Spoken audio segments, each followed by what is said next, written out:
In an earlier video, I said I wanted the X-T4 to last a really long time. Unfortunately, that didn't happen, mostly because of the iPhone. So a couple of things happened kind of in succession when I got my X-T4 in September. One, Apple announced the iPhone 14 Pro and Pro Max with 48 megapixel sensor. And two, right after I bought my X-T4, Fuji announced the X-T5. And those two things sort of worked against me.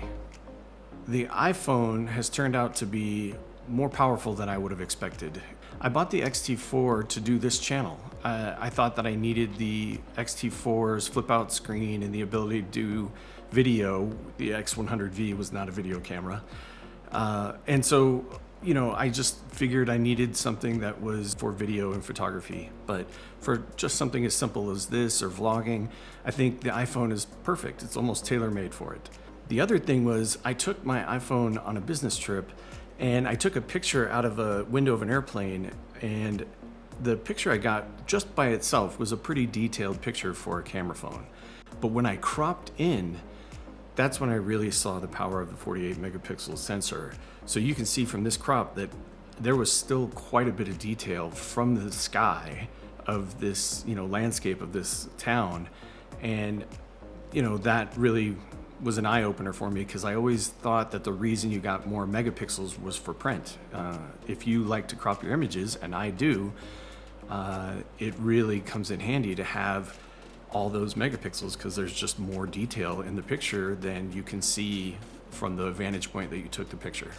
One of the justifications I made for it was the X-T4 came out, I think in early 2020.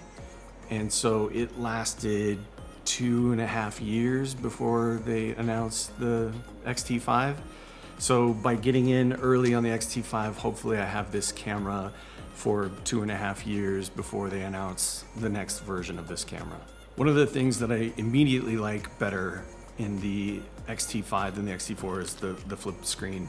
I know that there's people who enjoy the flip out screen, but as a photographer on the street, especially, not so much landscape, but definitely on the street, one of the reasons I like the X100V for street photography was you can lift the LCD towards you and look down at it, sort of like you're playing around with your camera.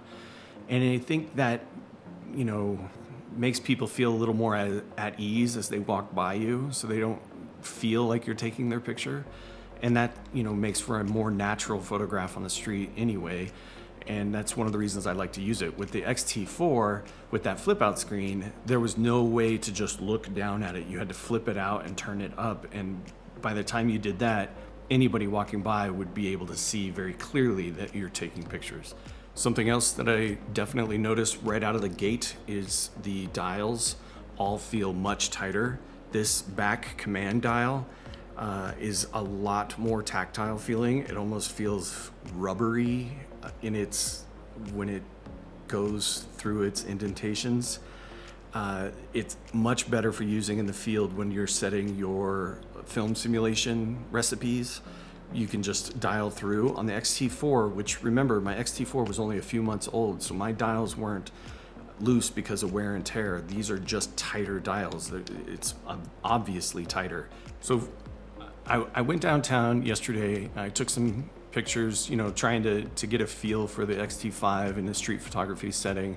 And I went ahead and I took a couple of test videos, so you can see those test videos now.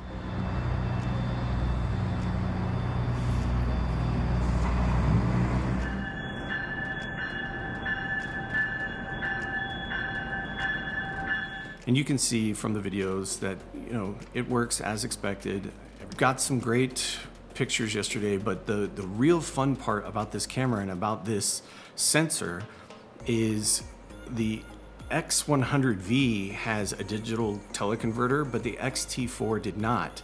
They added the digital teleconverter to the X-T5, and I'm really enjoying that because it allows you to frame your shot the way you would crop it anyway. I actually programmed this button right here to be my digital teleconverter. So any lens I have on the camera, like in this example, I have this 27mm pancake, I can just tap this button and I can go in a quarter and then double. So it's like I have 3 lenses on here. Same with my other lenses. So all my lenses now just feel like they got additional reach. Now, where this really gets interesting, and this sensor is exciting, is if Fuji decides to bring that to the X100 line. Because if they do, and all evidence says that they will, if they bring this sensor to the X100 line, that fixed lens camera, that fixed lens field camera becomes so much more interesting for everyone.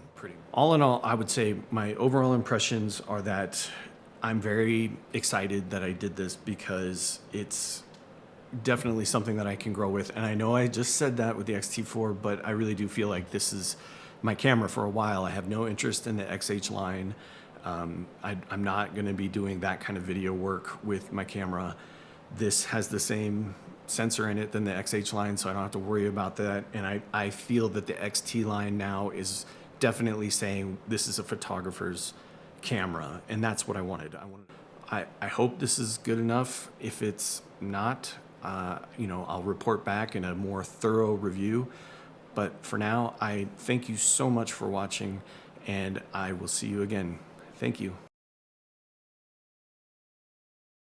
And give us a like or subscribe if you like this.